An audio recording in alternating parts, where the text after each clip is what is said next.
Operation सिंदूर पर प्रधानमंत्री नरेंद्र मोदी ने अमेरिकी राष्ट्रपति डोनाल्ड ट्रंप से फोन पर बात की है। दोनों नेताओं के बीच करीब 35 मिनट तक ये बातचीत हुई और इस बातचीत में पीएम ने ऑपरेशन सिंदूर को लेकर भारत का दृढ़ता के साथ पक्ष रखा।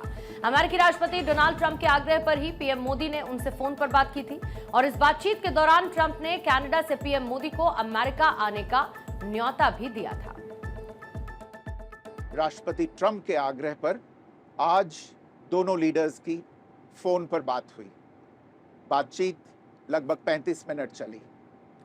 22 अप्रैल को पहलगाम आतंकी हमले के बाद राष्ट्रपति ट्रंप ने फोन पर प्रधानमंत्री मोदी को शोक संवेदना प्रकट की थी और आतंक के खिलाफ समर्थन व्यक्त किया था। उसके बाद दोनों लीडर्स की ये पहली बातचीत थी।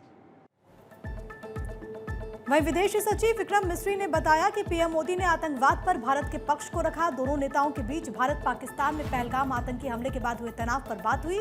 मिस्री ने आगे जानकारी दी कि आतंकवाद के खिलाफ भारत का ऑपरेशन सिंदूर जारी है। डोनाल्ड ट्रंप से हुई बातचीत में प्रधानमंत्री मोदी ने यह भी स्पष्ट किया है कि ऑपरेशन सिंदूर से जुड़े हुए किसी भी विषय में व्यापार से संबंधित कोई भी चर्चा नहीं हुई। उन्होंने दोहराया कि पाकिस्तान के कहने पर ही भारत ने सीज फायर किया था। भारत कभी किसी तीसरे पक्ष की मध्यस्थता को स्वीकार नहीं करता है और आगे भी नहीं करेगा। सैन्य कार्रवाई रोकने की बात सीधे भारत और पाकिस्तान के बीच दोनों सेनाओं की एग्जिस्टिंग चैनल्स के माध्यम से हुई थी और पाकिस्तान के ही आग्रह पर हुई थी। प्रधानमंत्री मोदी ने जोर देकर कहा कि भारत ने न तो कभी मध्यस्थता स्वीकार की थी, न करता है और न ही कभी करेगा। इस विषय पर भारत में पूर्ण रूप से राजनीतिक एकमत है। राष्ट्रपति ट्रंप ने प्रधानमंत्री द्वारा विस्तार में बताई गई बातों को समझा और आतंकवाद के खिलाफ भारत की लड़ाई के प्रति समर्थन व्यक्त किया। पीएम मोदी ने अमेरिकी राष्ट्रपति डोनाल्ड ट्रंप को इस बात को भी कहा कि अब भारत आतंकवाद की घटनाओं को प्रॉक्सी वॉर नहीं बल्कि सीधे युद्ध की कार्रवाई के रूप में देखेगा। पहले पीएम मोदी और अमेरिकी राष्ट्रपति ट्रंप की मुलाकात कनाडा में G7 समिट की तरह होनी थी, लेकिन ट्रंप को 17 जून को G7 समिट छोड़कर अमेरिका वापस लौटना पड़ा। इजराइल ईरान की जंग की वजह से उन्हें अचानक एक दिन पहले वापस आना पड़ा, जिस वजह से मुलाकात नहीं हो पाई। इसके बाद ट्रंप के कहने पर दोनों नेताओं में फोन पर बात हुई। प्रधानमंत्री मोदी और राष्ट्रपति ट्रंप की मुलाकात G7 समिट की साइडलाइंस पर होनी तय थी। राष्ट्रपति ट्रंप को जल्दी वापस अमेरिका लौटना पड़ा, जिसके कारण ये मुलाकात नहीं हो पाई। इसके बाद राष्ट्रपति ट्रंप के आग्रह पर आज दोनों लीडर्स की फोन पर बात हुई। बातचीत लगभग 35 मिनट चली। ई मार्केटिंग के मामले में उत्तर प्रदेश का देश में डंका बज रहा है। उत्तर प्रदेश सरकार ने सरकारी खरीद के क्षेत्र में एक नया कीर्तिमान स्थापित किया। ई मार्केट प्लेस पोर्टल के जरिए सबसे ज्यादा खरीद करने वाला राज्य अब उत्तर प्रदेश बना है। केंद्रीय वाणिज्य और उद्योग मंत्री पीयूष गोयल ने मुख्यमंत्री योगी आदित्यनाथ को पत्र लिखकर उनके प्रयासों की प्रशंसा की। उन्होंने कहा कि यूपी ने न केवल सबसे ज्यादा खरीद की है, बल्कि इसे पूरी पारदर्शिता से लागू भी किया। ये मॉडल अब पूरे देश के लिए एक मिसाल बन गया है। केंद्रीय मंत्री पीयूष गोयल ने कहा है कि ये उपलब्धि सिर्फ सीएम योगी के निरंतर मार्गदर्शन और समर्थन के चलते ही संभव हो पाई। साल 2020 से 2025 के बीच में उत्तर प्रदेश ने सरकारी ई मार्केट प्लेस पर 65,227 करोड़ से ज्यादा की खरीद की। इस ऐतिहासिक प्रदर्शन पर केंद्र सरकार ने यूपी सरकार की जमकर तारीफ की है। उत्तर प्रदेश की योगी सरकार ने 26 नवंबर 2024 को एक महत्वपूर्ण सरकारी आदेश जारी किया था। इसमें सरकारी ई मार्केट प्लेस को 100% लागू करने का साफ निर्देश सरकार की तरफ से दिया गया। राज्य के सभी विभागों को सरकारी ई मार्केट प्लेस पोर्टल से जोड़ा गया। इससे खरीद प्रक्रिया में पारदर्शिता और गति आई। इसका नतीजा ये हुआ कि आज यूपी ई मार्केट प्लेस पोर्टल के जरिए सबसे ज्यादा खरीद करने वाला राज्य बन चुका है। केंद्रीय वाणिज्य व उद्योग मंत्री पीयूष गोयल ने उत्तर प्रदेश के मुख्यमंत्री योगी आदित्यनाथ को एक पत्र लिखकर आभार व्यक्त किया है, क्योंकि उत्तर प्रदेश में लगातार जेम पोर्टल के माध्यम से खरीदारी की जा रही है, जिससे कहीं ना कहीं पारदर्शिता के साथ समय की बचत होती है, जिसको लेकर केंद्रीय मंत्री ने उत्तर प्रदेश के मुख्यमंत्री योगी आदित्यनाथ की सराहना की है। वर्ष 2024 और 25 की अगर हम बात करें तो 24 और 25 में उत्तर प्रदेश सरकार ने 5,427 करोड़ से अधिक की सरकारी खरीद जेम पोर्टल के माध्यम से की है।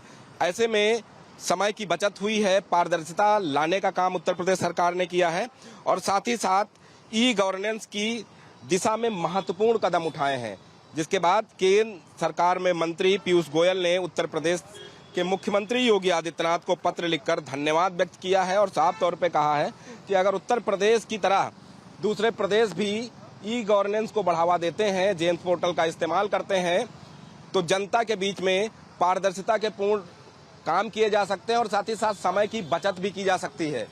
तो उत्तर प्रदेश सरकार लगातार ये प्रयास कर रही है कि कोई भी काम हो, कोई भी खरीदारी हो, जेम पोर्टल के माध्यम से किए जाए ताकि हर किसी को उस काम के बारे में जानकारी रहे और पारदर्शिता के साथ कम समय में काम को संपन्न कराया जा सके। वीडियो जर्नलिस्ट रोशन यादव के साथ नीलेश चौहान, भारत 24, लखनऊ। दिल्ली के बाटला हाउस में बैरिकेड्स आने के बाद से इलाके में बुलडोजर कार्रवाई का डर हर चेहरे पर साफ नजर आ रहा है। बाटला हाउस के मुरादी रोड इलाके में दिल्ली पुलिस ने बैरिकेड्स लगाए हैं, वहीं इलाके की इस वक्त मैपिंग भी की जा रही है। मुरादी इलाके में तकरीबन 350 मकान हैं जिन पर बुलडोजर कार्रवाई को लेकर नोटिस चस्पा किए गए थे। हालांकि कोर्ट की तरफ से करीब 32 लोगों को स्टे मिल चुका है, बाकी बचे हुए लोग भी कोर्ट का रुख कर रहे हैं। बाटला हाउस में बैरिकेड आने के बाद इलाके में डीडीए ने जिन मकानों और दुकानों पर नोटिस चस्पा किया था वो पूरी तरीके से खाली हो रहे हैं। दुकानदारों ने बताया है कि सामान तो पहले ही उन्होंने पैक कर लिया, लेकिन अब इस सामान को दुकान से हटाने भी दिया जा रहा है। दिल्ली हाईकोर्ट ने बाटला हाउस क्षेत्र में डीडीए की तरफ से प्रस्तावित ध्वस्तीकरण कार्रवाई पर 10 जुलाई तक यथास्थिति बनाए रखने का निर्देश दिया है। इसके साथ ही कोर्ट ने 16 जून को जारी आदेश में डीडीए अन्य पक्षकारों से 4 हफ्ते के अंदर जवाब भी तलब किया है। की तरफ से जिन मकानों पर नोटिस चस्पा किए गए थे, अब उन पर कार्रवाई का जो डर है वो सता रहा है। आप देख सकते हैं दिल्ली पुलिस की तरफ से यहाँ पर जो बैरिकेड्स हैं वो लगा दिए गए हैं, यानी कि दिल्ली पुलिस पूरी तरह से जो डीडीए के आदेश का इंतजार कर रही है और जब डीडीए की तरफ से आदेश आएगा डेमोलिशन का तो दिल्ली पुलिस उसको लेकर पूरे इलाके में जो मैपिंग है वो कर रही है।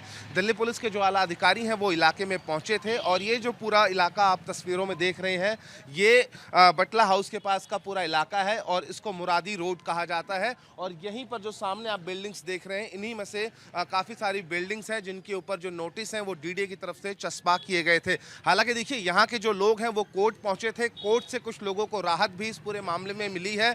32 लोगों को कोर्ट से राहत मिली है। हालांकि कुछ लोग जो बचे हैं उन्होंने भी कोर्ट का रुख किया है और डीडीए की इस कार्रवाई का विरोध किया है। देखना ये दिलचस्प होगा कि क्या बचे हुए लोगों को भी कोर्ट से राहत मिलती है या फिर यहाँ पर डीडीए का जो बुलडोजर है वो चलता हुआ तस्वीरों में दिखाई देगा। पीलीभीत में नगर पालिका प्रशासन ने समाजवादी पार्टी के कार्यालय पर कार्रवाई करते हुए उसे खाली करवा दिया। प्रशासन ने इसको लेकर समाजवादी पार्टी के नेताओं को 16 जून तक कार्यालय खाली करने का निर्देश दिया, लेकिन जब कार्यालय खाली नहीं हुआ तो आज बलपूर्वक इसे खाली करवाया गया।